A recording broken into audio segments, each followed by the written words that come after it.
36 дугаар бодлогыг бодъё бүгдээрээ 20 г мастай сум гүлгэр хэвтэй автгаад ирэх 480 г мастай тайрдаст 250 м/сек хурдтай тусаж зоогдсон байна. Сумтай тайрдас хэсэг хугацааны дараа гүлгэр хавтгаагаас арцгар хавтгаа шилжсэн бөгөөд тайрдас ба хавтгаан хооронд хүрэлтийн коэффициент нь 1 байсан байна. Ингээд сумтай тайрдас гүлгэр гадаргуугаар ямар хурдтай хөдлөх вэ гэж асуусан байна.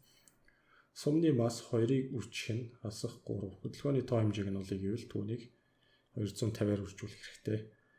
Нэмэх нь тэг ягаад энэ тайрдас маань хөдөлгөөнгүй байсан. Тэнцүү энэ хоёр одоо нэгдсэн. Нэгдээд 20 дээр нэмэх нь 480 10-ын хасах 3 U гэдэг хурдтай явсан гэж бодчих юм бүгдээрээ. 250 505 юм байна. 5-ыг хуваах нь энэ дээрээс 0.5 гарч ирэх нь ойлгомжтой болчлоо.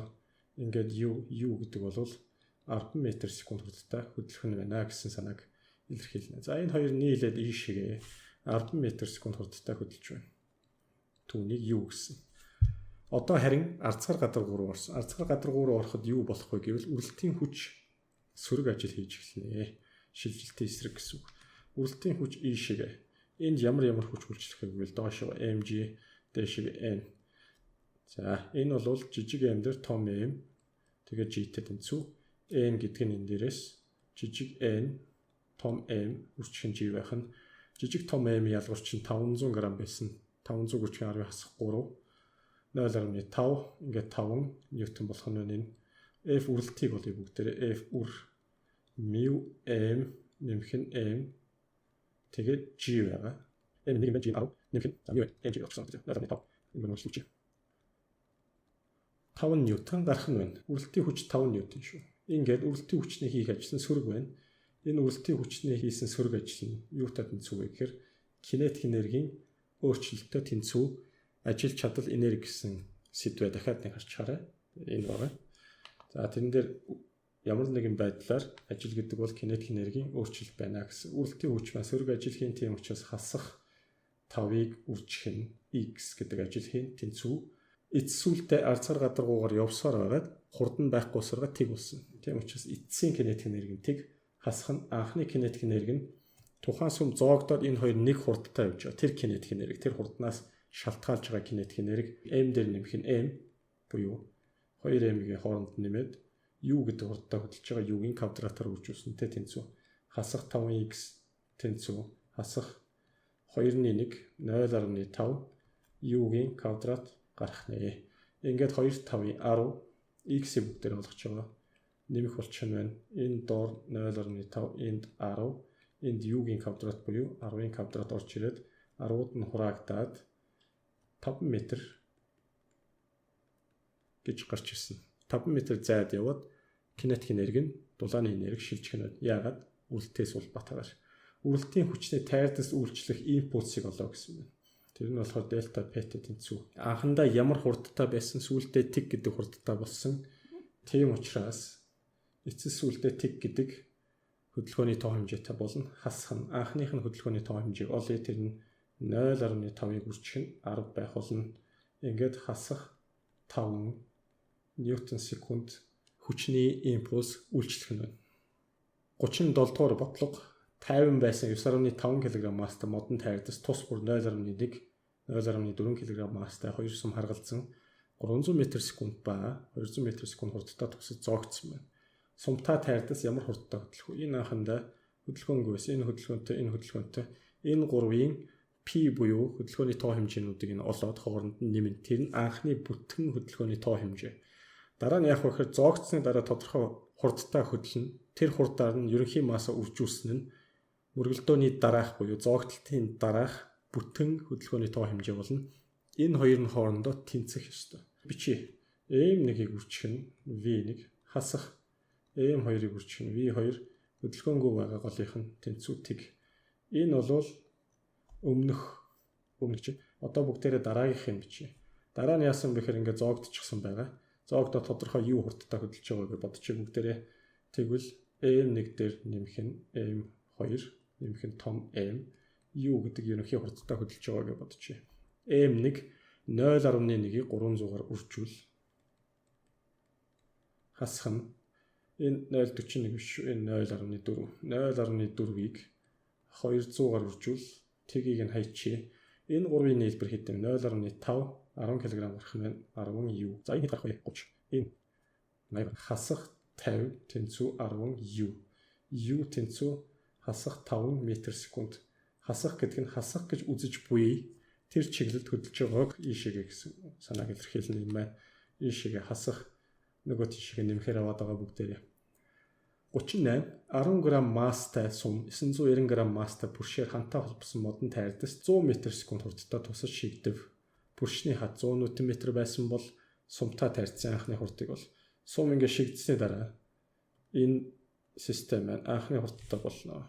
Тэр анхны хурдыг V0 гэж бүгдээрээ. Ингээд энийг олъё. За яаж болох вэ гэхээр хасах гэж M1-ийг үржих нь V1, нэмэх нь тэг тэнцүү хасах одоо энэ хоёр нэгдсэн хоорондоо M1 сум M2 тайрдас үржих нь U гэдэг хурдтай хөдлөх нь байна. U энэ дээрээс тэнцүү M1-ийг M1 дээр нэмэхэд M2-т хуваагаад V1-ээр үржүүлсэнтэй тэнцэхнэ. M1 гэдэг чинь хэний масс? Сумны масс шүү дээ. 10 г. 10-ын хасахуд нь хураагдчих учраас шууд тэр тоогоор нь бичиж явчих. 10 г 10 дээр нэмэх нь 902 энэ нь болохоор 1000 г гэсэн үг. Ингээд тэг 101-ийг үржих нь хурд 100 м/сек. Ингээд хураагдаад цаашаага нэгийн тоол үлдлээ. 1 м/сек хурдтай бүршийг анханасаа шахаж эхлэх нь байна. За энэ анхны хурдыг бүгдээр U гэж байна л насаад за U болчлаа. Ингээд энэ систем маань одоо сумтай тайрдас маань 1 м/сек хурдтай буюу кинетик энергитэй бүршийг шахаж эхэлнэ. Энэ кинетик энерги бүгднгийн бүршид тушааж дууссаны дараа бүрш хамгийн ихээр шахагдсан байх болно. Юу вэ гэвэл 2-1 M дээр нэмэх нь M2 за нэг M1 гэсэн юм байна. Энэ нь болохоор сумтай тайрдас. Энэний хурдны квадрат тэр нь U-гийн квадрат буюу энэ кинетик энерги нь бүхлээрээ энд байгаа бүршний потенциал энергид шилжчихнэ. К үржих нь X-ийн квадрат. 2-1 үүд нь хураагдлаа бүгдээр одоо орлуулъя. M дээр нэмэх нь M2 1000 г буюу 1 кг байсан. 1 кг анхны хурд 1-ийн квадрат энд 1 гарах нь байна. К 100 Нм X-ийн квадрат.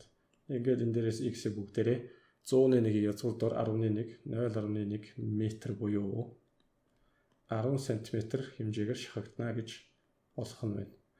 39 2 кг масстай тэрэгцэр 10 м/сек хурдтай хөдөлж түүний урд байрлуулсан бүрштэй тэрэгцрийг мөргсөн байна. Бүрштэй тэрэгцэр хөдөлгөөнгөө зогсох бөгөөд нийт 3 кг масстай. Бүршний хат 3000 Нм бол хамгийн их ямар хэмжээгээр агших вэ гэсэн байна. За энэ хурц ирээд энийг одоо мөргөнөө. Хамгийн их ямар хэмжээгээр агшаах вэ гэхээр мөргөж байгаа тэрэгцэр мөргүүлсэн тэрэгцэр ижилхэн хурдтай болох агшинд хамгийн их хэмжээгээр тухайн бүрш маань шахагдсан байна. Тэр маань ямар учиртай юм бэ гэхээр энэ хоёр ерөнхийдөө харимхаа бус мөргөлдөж байна гэд ойлгочих болно. M1-ийг үржих нь V1, нэмэх нь тэг байсан анх зогсож исэн. Дараа нь энэ хоёр яасан бэ гэхээр нэгдсэн. Тэгээд нэгдээд нэг U хурдтай яг ингээд ижилхэн хурдтай явж байхад тэр бүрш хамгийн ихээр шахагдах нь байна. Ингээд U болъё бүгдээрээ U M1 дээр нэмэх нь M2 За энэ дээрээс бодъё. M1 нь 2 кг. 2 дээр нэмэх нь 3. Тэгээд ямар хурдтай? 10 м/сек хурдтай. Ингээ 2-2-ын 4 м/сек хурдтай байж бүрш маань хамгийн их шахагдах юм байна. Одоо энэ дээрээ бүршийг ингээ шахацсан байлаа гэж бодъё. Гэтэл энэ систем маань нийтдээ 4 м/сек хурдтай явж байгаа гэдээ бүгдээрээ бодчих. 4 м/сек. Энэ тохиолдолд яах вэ? За бүгдээрээ ингээд бодоод үзье. Систем анх мөргөлдөхөөс өмнөх ерөнхий кинетик энерги нь мөргөлдсөний дараа кинетик энергитэй тэнцэхгүй. Тэгвэл тэр алдагдсан кинетик энерги нь хаашаа шилжсэн бэ гэхээр бүршний потенциал энергид хувирсан. Өөрөөр хэлбэл би юу хэлэх гээд байна гэвэл анхандаа мөргөхөөс өмнө ямар кинетик энергитэй байсан бэ? Тэрийг бүгдээрээ олчихъя. 2-1 2-ыг үржих нь 10-ийн квадрат. Ингээд энэ бол E1 тэнцүү 100 гарна. 100 joule гарах нь. За хоёулаа ингээд мөргөлтчихсэн цуг нэг хурдтай явж байгаа. Массууд нь нэгдчихсэн. Энэ том масс байгаа. Энэ дээр том масс нь бол 2 дээр нэмэх нь 3 буюу 5 кг масс. Ийм хурдтай хөдөлж явахад кинетик энерги нь бол E2 гэчихэд үүнийг 2-1 үржих нь 5 тэгээд 4-4-ийн 16. 2.5 530 80 40 юм шүү. 40 joule энергитэй болсон байна. Анх 100 joule энергитэй байсан. 40 joule энергитэй болчлаа энэ удаад 60 joule нь хайжсан. 60 joule нь push нь очоод хуримтлагдсан байна гэж ойлгож байна бүгдээ. Тэгвэл delta E тэнцүү push-ний kinetic энерги 60-ыг 2-оор үржүүлэхээр 120-ыг бүгдээр K1 K маань 3000 байна. Энийг язгуурдаар хийгээд x-ийг олно. Тэр дөрөв хамт 2-ын тоогоор гэдэг нь доор нь 100 гарна. 0.2 метр хэмжээгээр шахах байжээ.